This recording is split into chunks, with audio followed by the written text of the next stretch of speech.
dear student, this is Shraddha Tiwari and welcome back to Tiwari English classes. Well, in this video I am going to summarize chapter numbers part 1 of chapter number 2.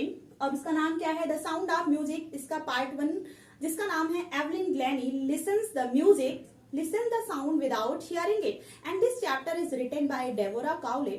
और ये जो chapter है वो किसके बारे में है? Evelyn Glenny के बारे में है और एक रियल स्टोरी है, एक रियल लाइफ पे बेस्ड है. एवलिन ग्लेनी जो कि इस कहानी की पूरी मेन कैरेक्टर है, मेन प्रोटोगोनिस्ट है, जो कि क्या होती है? एक डेफ गर्ल होती है. इसमें बताया जाता है कि किस तरह से एक डेफ गर्ल वो एक अचीवमेंट को क्या करती है, वो अचीव करती है, वो बहुत बड़ी उपलब्धि हासिल करती है. तो कहानी की स्टार्टिंग वहां से होती है कि जब Evelyn when she was 8 years old, तो उसकी जो हियरिंग पावर थी वो थोड़े थोड़े उसमें क्या होने लगा? लॉस होने लगा. And it was first of all notice bye her mother. उसकी जो हियरिंग जो लॉस हो रही थी उसको सबसे पहले नोटिस किसने किया था? उसकी माँ ने नोटिस किया था. When she was waiting to play on piano, कहने का मतलब जब वो पियानो बजाने का वेट कर रही थी तो उसकी माँ उसे लगातार आवाज दे रही थी. But that time she didn't pay any kind of attention on it. और तब उसकी माँ को डाउट हुआ कि उसकी हियरिंग जो है थोड़ा थोड़ा लॉस हो रही है. But when she was 11 years old, तो उसके जो मार्क्स थे वो एकदम डिटेरियोरेट होने लगे, मीन बद से बदतर होने लगे. एंड दैट टाइम जो उसकी हेड मिस्ट्रेस थी, इनके पेरेंट्स को सजेस्ट किया कि उसे किसी स्पेशलिस्ट को दिखाएं. और जब वो उसको दिखाने गए तो at the age of 11 it was confirmed कि she had lost her hearing power ना. अब क्या हुआ? उन्होंने बताया कि अब इसे किसी हियरिंग एड्स की जरूरत है, तभी ये सुन पाएगी, अदरवाइज अब इसमें किसी भी प्रकार का कोई भी इंप्रूवमेंट नहीं किया जा सकता. उसकी जो हियरिंग थी वो पूरी तरीके से जा चुकी थी. And suddenly everything became too dark ना फॉर हर चीज क्या उसके सामने एकदम अंधेरा छा गया. But you know what, she was very determined girl. वो बहुत ही डिटरमाइंड लड़की थी. And she decided not to give up. उसने सोचा कि मैं हार नहीं मानूंगी. And one day she notice the girl now playing on xylophone. एक दिन उसने नोटिस किया कि एक लड़की जाइलोफोन बजा रही थी. एंड उसने भी डिसाइड किया कि अब वो भी क्या करेगी? जाइलोफोन बजाएगी, म्यूजिशियन बनेगी. हालांकि म्यूजिशियन बनने की इच्छा उसमें पहले से ही थी ना. तो उस समय अब वो और डिटरमाइंड हो जाती है और कई सारे ट्रेनर के पास जाते थे, क्योंकि अब उसे म्यूजिशियन बनना था तो ट्रेनर की जरूरत थी. But most of the trainers, most of the masters discouraged her ना by saying that you are a deaf girl, you can't do anything. But it was Ron Forbes, a percussionist mean one who beats the drum, जो तबला बजाते हैं, drum बजाते हैं.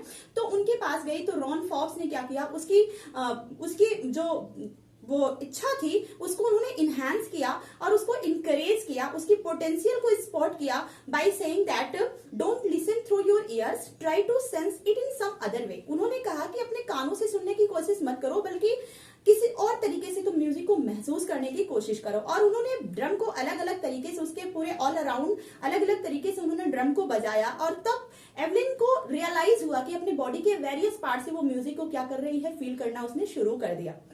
Okay तो यहां से तो उसका स्ट्रगल शुरू होता है और वो धीरे धीरे सीख भी लेती है. रॉन फॉक्स उसे अच्छे से ट्रेन करते हैं.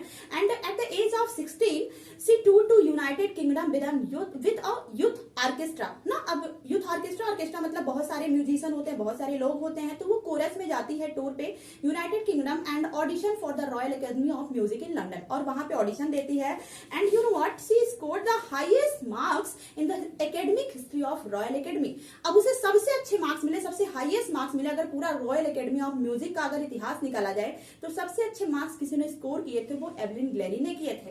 एंड यू नो व्हाट, उसका 3 साल का कोर्स था और at the end of her 3 year course अब वो किसमें कन्वर्ट होने लगी? धीरे धीरे सोलो परफॉर्मेंस में. उसकी जो परफॉर्मेंस थी वो सोलो परफॉर्मेंस में कन्वर्ट होने लगी. अब वो एक अकेले वो परफॉर्म करने लगी स्टेज पे. अभी तो ऑर्केस्ट्रा में कोरस के साथ करती थी, ग्रुप के साथ, लेकिन अब वो क्या बन गई? एक सोलो परफॉर्मर बन गई. एंड यू नो व्हाट, अब ये डेब्रा कॉली कहते हैं कि in one of her interview, जो उसकी 2 आवर्स का जो डिस्कशन होता है, उसमें उससे पूछा गया कि how she was able to speak so much flawlessly, कि वो इतने बिना गलती किए हुए वो कैसे बोल सकती है, क्योंकि वो एक डीफ थी ना, तो उसे सुनाई नहीं देता था. तो वो उसकी लैंग्वेज इतनी क्लियर कैसे थी? तो उसने एक्सप्लेन क्या किया कि वो अपने चाइल्डहुड से थोड़े ना डीफ थी. उसने बताया कि पहले तो वो सुन सकती थी और इसलिए उसकी जो लैंग्वेज थी, वो एक स्कॉटिश लड़की थी, तो उसे स्कॉटलैंड की लड़की थी, तो उसे स्कॉटिश आती थी, वो स्कॉटिश क्लियरली बोल लेती थी क्योंकि वो पहले सुन सकती थी. बट यू नो व्हाट, एक बड़ी अद्भुत चीज उसमें थी कि वो apart with Scottish she also knew how to speak in French and German language. उसे स्कॉटिश के अलावा फ्रेंच और जर्मन भी बोलना आता था. तो ये तो हुई बात की बात. Okay And in 1991, she was awarded with the prestigious Royal Harmonic Soloist of the Year Award and James blade, जब उसको ये अवार्ड मिलता है तो एक जेम्स ब्लेड जो कि एक मास्टर पर्सनिस्ट होते हैं, उन्होंने कहा कि God may have taken away her hearing but he has given her something extra ordinary. उन्होंने, जेम्स ब्लेड ने क्या कहा कि भगवान ने, ये हो सकता है कि भगवान ने उसकी हियरिंग को क्या कर लिया, उसे छीन लिया, लेकिन उसके बदले में कुछ तो एक्स्ट्रा ऑर्डिनरी उसे दिया, जिसके मदद से वो इतने अच्छे से म्यूजिक को परफॉर्म कर सकती है और उसको महसूस कर सकती है।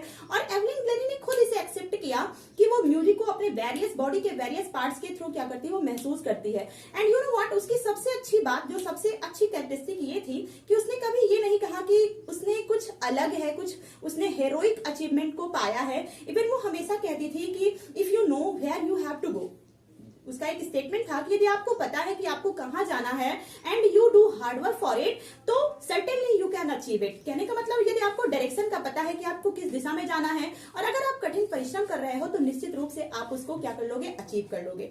ये तो रही एवलिन की कहानी। And you know what, apart from her regular concerts, she also used to give free concert in prison and hospitals। ना वो prison और hospital में फ्री कंसर्ट दिया करती थी, वहां पे वो कोई भी चार्ज नहीं लिया करती थी। स्पेशली वो किस लिए करती थी, जो यूथ म्यूजिशियन जो बनना चाहते थे और जो हैंडीकैप थे, स्पेशली हैंडीकैप और जो डीप चिल्ड्रन थे, जो डिसअपॉइंट हो गए थे कि अब उनके जीवन में कुछ नहीं है, दे कांट डू एनीथिंग, तो उनके लिए वो एक इंस्पिरेशन बनना चाहती थी, वो एक मिसाल बनना चाहती थी, ताकि उसे देखकर वो भी सीख सके और ये कह सके, सोच सके, इफ सी कैन डू तो why we can not. Okay, and ये एवलिन का स्ट्रगल यहाँ से शुरू हुआ कैसे और कहां से उसने कितनी बड़ी अचीवमेंट को उसने पाया, और in this way this story ends here. And हाँ, यहाँ पे हमने कुछ की पॉइंट्स लिखे हैं, ये देखिए हमने बताया भी है, आप चाहें तो इसे नोट कर सकते हैं। वेल हाँ, don't forget to like, share and subscribe my channel.